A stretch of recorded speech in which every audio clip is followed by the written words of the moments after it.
Cavalcade of America, sponsored by DuPont, maker of better things for better living through chemistry, presents Edward Arnold in 12 Desperate Miles. Today, many of DuPont's better things for better living are guarding the health and lives of our fighting men. For example, Fabricoid-coated fabrics, which come to you in peacetime in the form of attractive and serviceable handbags, upholstery, and bookbindings, are now being used for scores of war equipment items. Fabricoid now goes into tents, food bags, hospital sheeting, jungle hammocks, life preserver jackets, and emergency sails for rubber lifeboats. Tonight, Cavalcade brings you one of the strangest and most stirring stories of the sea ever to come out of this or any other war. It is the real-life story of the battered little tramp steamer, a crew picked up from the ends of the earth, a skillful and courageous skipper, and how between them they kept a blind date that was destined to make history. Adapted for radio by Isabel Layton and Milton Wayne, our play is based on the Saturday Evening Post article by Bertram Fowler. Our star is Edward Arnold, who soon will be seen in Metro-Goldwyn-Mayer's Technicolor production, Kismet. And now, Cavalcade presents Edward Arnold as Captain John of the merchant ship Contessa in 12 Desperate Miles.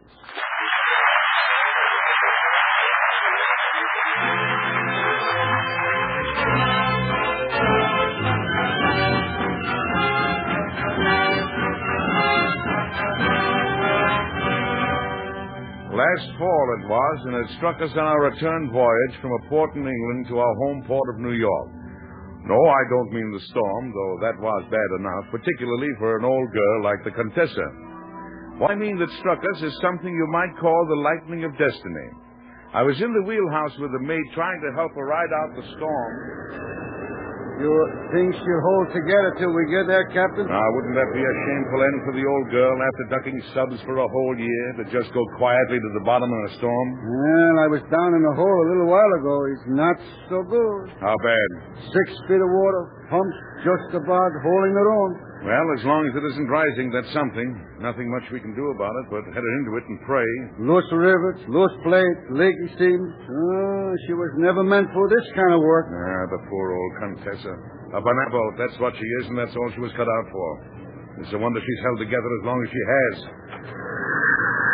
Oh, what's this? A radio message, sir. Just came in. Let's see it, Bill. I might have known it. What is it, sir? Change of orders, Mr. Padula. All the course for Newport News. Aye, sir. Any idea what it means? I have, sir. These orders are from Army Service Forces, and I have an idea it means trouble.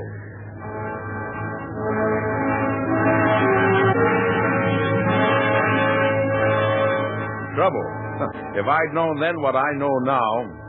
But it wasn't until many days later that I even found out why my orders had been changed. It was the Army Service Forces, all right, and for a week around their headquarters, everyone had been going crazy.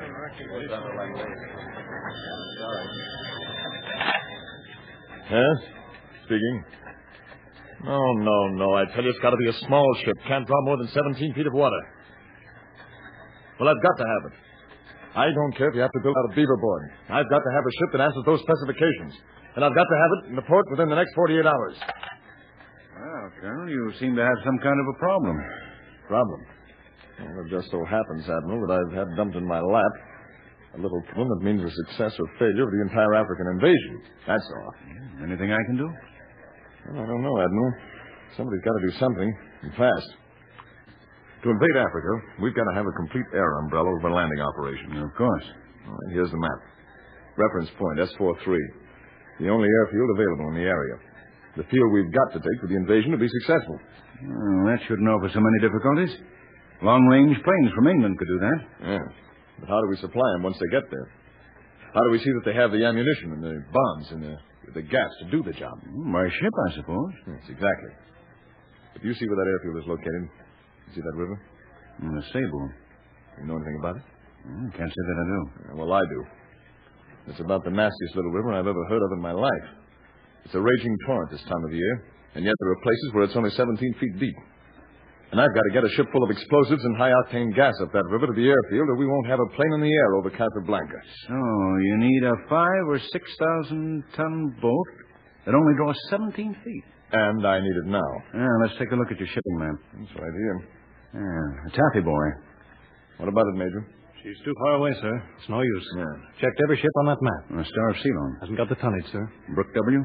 Draws too much water. How about the Contessa? The Contessa. Well, that wasn't there this morning, Major. Oh, no, sir. I thought she was lost. Ah, that's your ship, Colonel. 5,500 tons, 17-foot draft. And the best skipper on the North Atlantic. What's his name? Captain William John. Major? Yes, sir. Get off a radio message to Captain William John, SS Contessa. Tell him to change his course, make for Newport News. Tell him it's urgent. An emergency.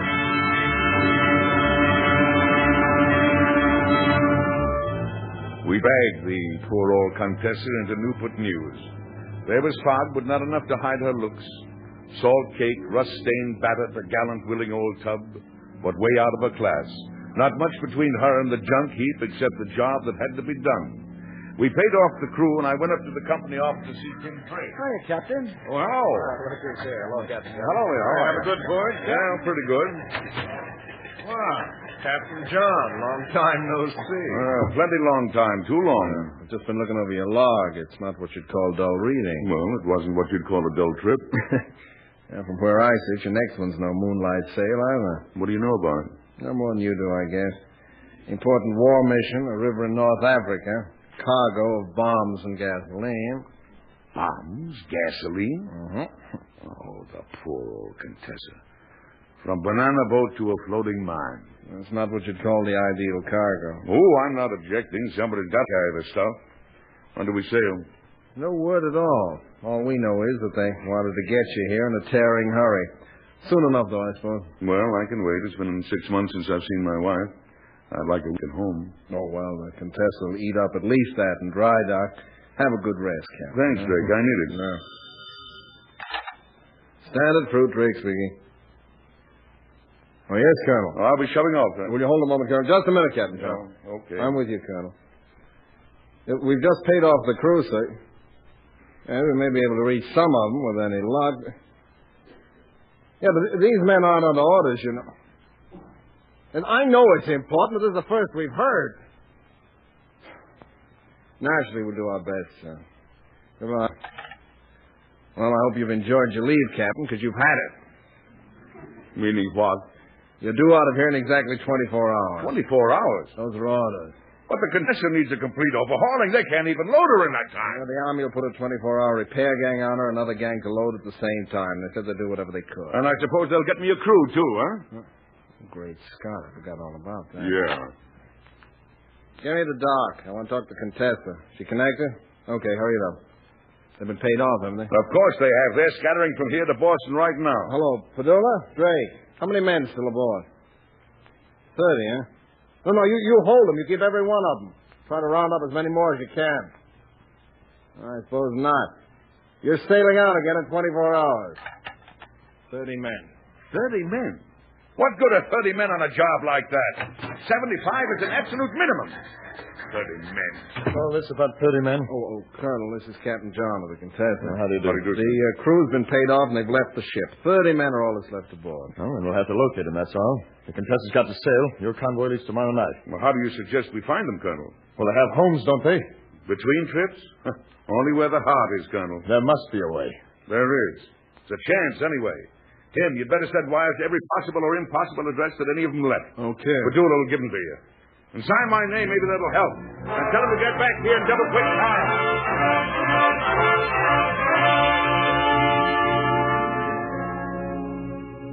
Attention, please, all Maritime Union men from the SS Contessa. You're wanted back aboard ship immediately. The wartime emergency. All men from the SS Contessa report of Newport News.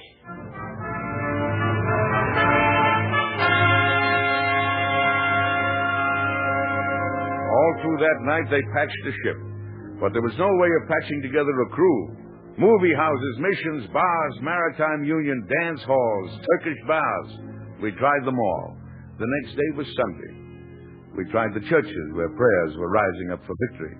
In the driving rain and sleet, men jammed the Contessa with the tools of war. 100-octane gasoline, bombs, ammunition. In North Africa, men and war wait for this cargo. And in the company office, we were waiting for a crew. Okay, Bert, shoot them right over. Don't lose them on the way. Thanks. Only found one more. An all-night manhunt and still 18 to go.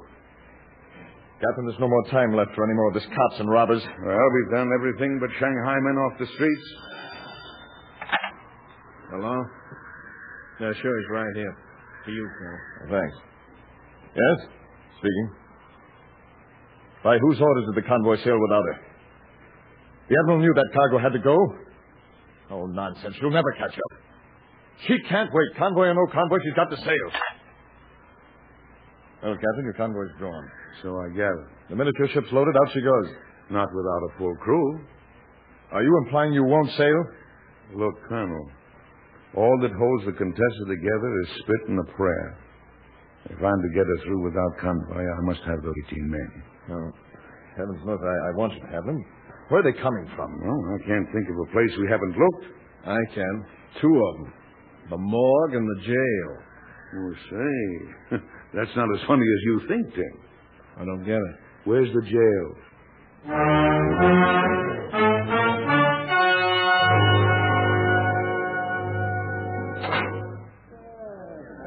Well, if you say so, Colonel, right through here. Thank you. They're not a very handsome lot, but if you want them, you're welcome to them. Well, you better tell them what they want. Quiet, man. Quiet. Now, listen, you fellas.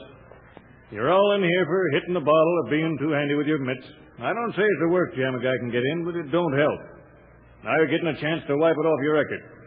Captain John here, the Contessa, will give you the lowdown. Men, in a couple of hours, the Contessa's due to leave on a mission.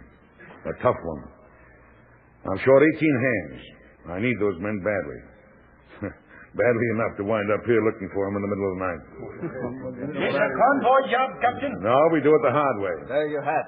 We got a blind date. What are you carrying, Captain? Well, it's not bananas. But someplace they're in an awful sweat to get it. When do we get back? Well, you boys know the score. Who's coming with me? Question, Sheriff. Yeah? I get back to my room when the trip is over. Now keep your nose clean. Well, I got 3 days coming to me on this trick. And what with the housing shortage? Well, Chris, you in or out? I was born a sucker. I'm in. Put down John Marshak, and you can count me in. I'll go with you. Put my name down. I'll go with you.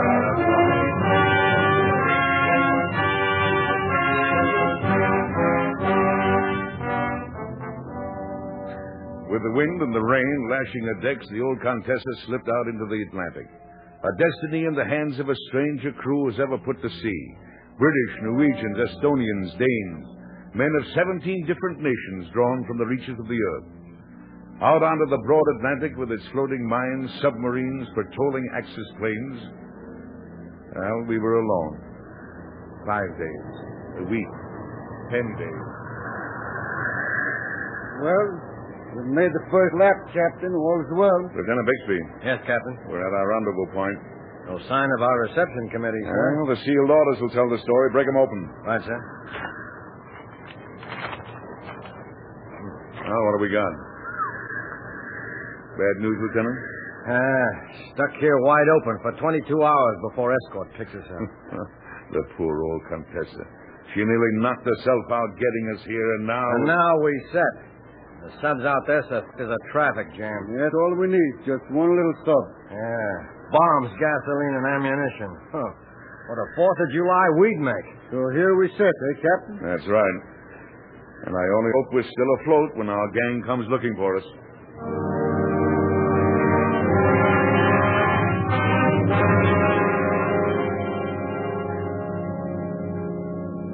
I'm the resurrection and the life.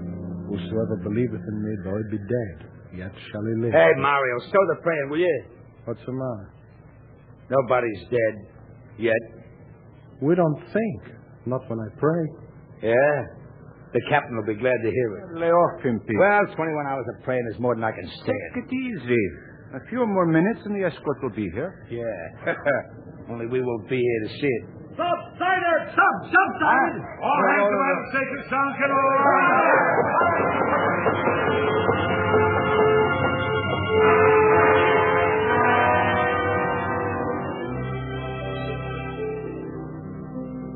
You are listening to 12 Desperate Miles, starring Edward Arnold on the Cavalcade of America, sponsored by DuPont, maker of better things for better living through chemistry. Captain John of the merchant ship Contessa has sailed with a vital cargo of ammunition and aviation gasoline for the North African invasion, braving the Atlantic alone without convoy. The lookout has just sighted a submarine. As our play continues, Captain John has sounded general alarm, and the crew are at battle stations. Yeah, ducks in the shooting gallery. That's that. Step right up, gents. Hey, look, a plane. We are going to get it from Fort Bambottle. Stop. It ain't for us. He's going for the job. Let's go. Let's go. What? He dropped a death bomb right on that ship. That's one sub won't ever get back. Ahoy! Ship sighted! Ship sighted! Look, it's the escort. That's where the plane comes from. That's one from our escort vessel. Sure, the Marines are landing. Look there. They're running up their flags. Captain, the escort's signaling. They want to know, is there anything else before we pull out? Tell them no, and thanks for everything. Boy, that was a little too close for comfort. What'd I tell you? Suppose Mario don't pray, huh? They're answering, Captain. They say, good luck and Godspeed. Good luck and Godspeed. We'll need it.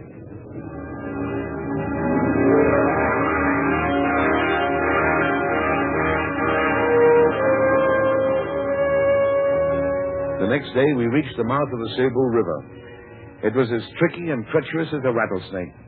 We stood offshore at the mouth, watching the surf break 20 feet high where the river poured her torrents into the sea.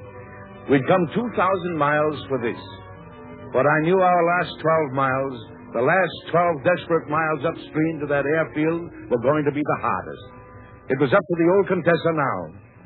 I stood on the bridge with Padula and Bixby, the first and second officers, as we started into the channel. You want me to take the helm myself, Captain? Think maybe you'd better, Mr. Padula. Keep her a point or two to port. Aye, aye, sir. Current casting a broadside, sir. Starboard. Starboard here, sir. Heading for the sandbar, sir. Starboard. Out over with that helm. Hold her. We're going to clear it, sir. I don't know. It's the rocks I'm worrying about. When she swings clear... We're aground, sir. I think we can ride over it. Engines full speed. Full speed, sir. Going clear, I think. Ease her off a little, Mr. Padula. Aye, aye, sir. She's over. Hard a port now. Hard a port. Hard a port, sir. Half speed. Aye, aye, sir. Pull it down hard. We've got to miss those rocks when she swings. Aye, aye, sir. She's swinging, sir. She'll never clear it. Reverse engines. Full speed astern. Full speed astern, sir. Oh, it's no use. She's going to hit. Keep your helm down anyway. Aye, sir. And pray. Here it goes.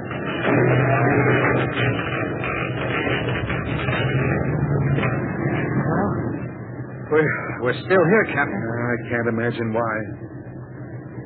What's the damage, Chris? Bow plate stove in, sir. Water coming in forward. Will she hold together? If it don't get no worse, sir. Well, it can't be any worse. Nothing can. Mr. Padula, full speed ahead.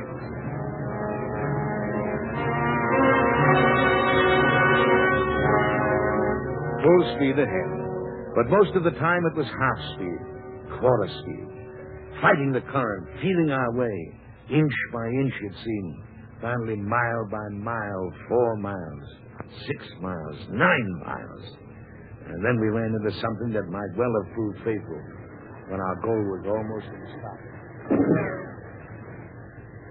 You hear that, Mr. Bixby? Snipers. Snipers in the hills along the river.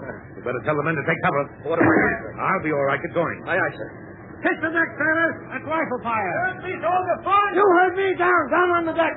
Skipper's orders. How are you, Mr. Padula? All right, sir. Well, I'm all right, too. It's not only the chance of the men getting hit, but one lucky shot in the right place into a gasoline drum, maybe, and we'd go up like a rocket. Yes, sir. I know, sir. Nothing for it but to keep going, though, I guess. Only 3 more miles to go. Captain, we're aground. Reverse engines, full speed astern. Full speed astern here, sir. You know how to run it, Padula. Aye, aye, sir. Are we moving? No, sir. I'm afraid we're hooked in tight this time. And only 3 miles to go. There's only one chance. When we get started upstream, the tide was high. Now it's low. If we're lucky, maybe she'll float off when the tide comes up again. Well, what about those snipers up in the hills? That's what I'm thinking about. I guess we better have a little talk with the men. Come along. All right, men, below decks. All hands below decks. The skipper wants to say something to you. All right, everybody below decks. Come on. All right, men, come on. There's a balloon here. Well, men, we're aground. There's nothing we can do except wait here until the tide floats us off. If it does. In the meantime, the local fifth column is taking pot shots at us from the hills. I suppose you've also figured out that what would happen to this ship, to all of us, if one of those shots was lucky enough to hit in the right place, huh? Yeah. Well, we're only 3 miles from our destination now. It's an airfield held by ourselves and our allies. It wouldn't be hard to make it through the brush. Any one of you who wants to leave this ship now has my permission to do so. Just say the word. No one? Good. Now keep under cover. I don't want any dead heroes aboard my ship. I want live ones.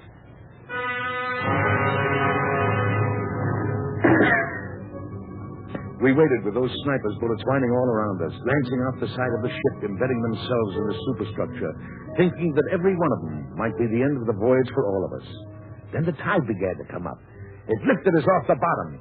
We started our engines to ease the old Contessa out of the... Airspeed it is, sir. Stop it a bit, Mr. Padula. Aye, sir. Coming free, sir. Steady as you go, steady. Tide's turning around, sir. Start starboard. Put her down hard. She's swinging the wrong way, sir. Heading downstream. We'll worry about that when we get her afloat. Quarter speed, Mr. Padula. Aye, sir. She's free, sir.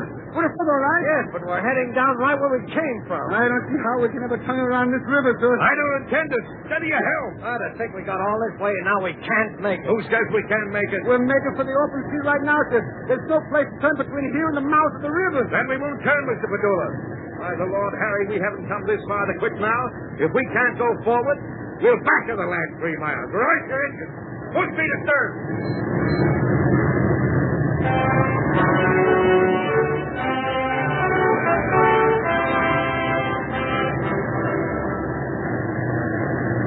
Just feel this old baby quivering and struggling. If she can hold together a little longer. Captain John, there's the airfield. Hey, look out for that mud bar. That's not going to stop us now. Give her everything she's got. Engines full speed. Engines full speed.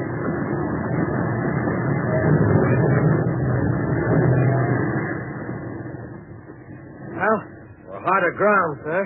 Well, it doesn't matter now. We made it. We made it! Look at all those brass hats on the shore waiting for us. Congratulations! Thank you, sir. Thank you. Captain, look at all those planes in the field. Hundreds of them. Yeah, with their bellies hungry for our guts and ammunition. Mr. Padula, you may rig for unloading.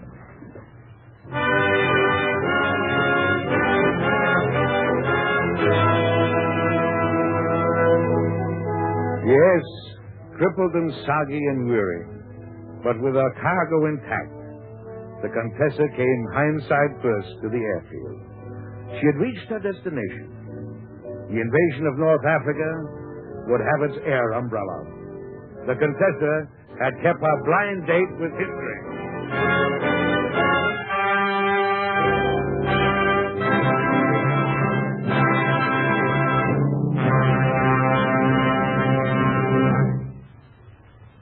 Thank you, Edward Arnold. Ladies and gentlemen, Mr. Arnold will return to the microphone in just a few moments. Meanwhile, here is Gain Whitman with a message from DuPont revealing how rayon has gone to war. Strategic airfields on the fighting front, such as the one in our play tonight, must be supplied with gasoline, with ammunition, with spare motors and parts, with any number of things. For instance, parachute flares. One of the new ideas of the American Bomber Command is to send in a group of target-spotting planes ahead of our bombers. The spotting planes, guided by crack navigators, locate a target exactly and drop flares in a ring around it. Then the following bombers, coming in from all angles, need only drop their blockbusters within the circle of brilliant white lights to blast the target. The parachutes carrying the larger flares are made of rayon. Not only the canopy, but the shroud lines, reinforcing tapes. So are the chutes that carry fragmentation bombs. For greater accuracy and effectiveness, these are dropped from planes flying only 100 feet or so above the ground. But they explode with such tremendous violence that if they went off right away, they would riddle our own bombers flying just overhead. Even a plane traveling 300 miles an hour couldn't escape their bomb blasts. So as the bombs leave the plane, a parachute opens and checks their speed, lowering them to the ground slowly enough to give the plane time to get away. Everybody thinks of rayon as a material for civilian clothing, but it should not be forgotten that the Army uses rayon for dozens of things, ranging from chevrons and hatbands to neckties and summer uniforms. The Air Force uses rayon as an element in self-sealing gasoline tanks and in tow target sleeves. The Navy uses it to cover the wire cables that protect the ship against mines. And the DuPont Cordura high-tenacity rayon yarn that goes into tires for Army trucks goes also into these parachutes for flares and fragmentation bombs. Dozens of valuable wartime jobs are handled by your old friend Rayon. Fabrics, many of them, made of rayon yarn that comes to you in peacetime as one of the DuPont better things for better living through chemistry. Here's a special message to everyone who plans to operate an automobile this winter. DuPont invites you to write for a copy of a new 32-page booklet entitled Take Care of Your Cooling System. By means of amusing color illustrations and in language that's easily understood, this booklet will tell you how to avoid expensive, destructive trouble in your car's cooling system. A copy will be sent promptly without charge. Just mail a postcard with your name and address to the DuPont Company, Radio Section, Wilmington, Delaware. And now here's the star of tonight's cavalcade, Mr. Edward Arnold. Thank you, ladies and gentlemen. The Navy needs men at sea, but many are forced to stay ashore to perform office work. That is why I'm introducing tonight's special guest, Ensign Virginia Lindsay of the Waves. That stripe you wear on your arm entitles you to the same privileges and pay as a male officer in the Navy, doesn't it? That's correct, Mr. Arnold. The Waves are on equal footing with the men of the Navy. And you perform many of the same jobs? Yes, sir. The Waves are urgently needed as radio operators, weather observers, in aviation, and many other duties. The Waves will take most women between 20 and 49 with 2 years of high school and no children under 18 and train them for these jobs. Besides being pleasant and well-paid work, we're doing something really important by releasing trained men to sea duty aboard the Navy's new ships. Well said, Ensign Lindsay. The Navy needs women now to release more men to man its new ships. Every eligible woman who is not now working in a defense plant should investigate her opportunities in the Waves. Apply at your nearest Navy recruiting station, and thank you.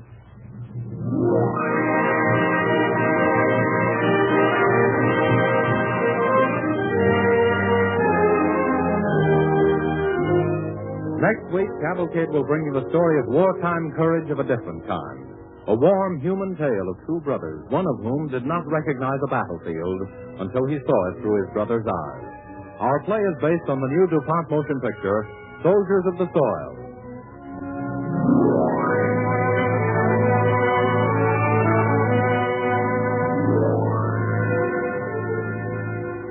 DuPont invites you to be with us again next week when the Cavalcade of America presents Soldiers of the Soil, a compelling story of great courage, a story of a man's decision to help win the war. The star of Soldiers of the Soil will be Russell Hayden, supported by the cast of DuPont motion picture of the same name. Tonight's musical score was composed and conducted by Robert Armbruster. Cavalcade is pleased to tell its listeners that Edward Arnold may soon be seen in the Metro-Goldwyn-Mayer Technicolor production, Kismet. This is James Bannon sending best wishes from Cavalcade sponsor, the DuPont Company of Wilmington, Delaware.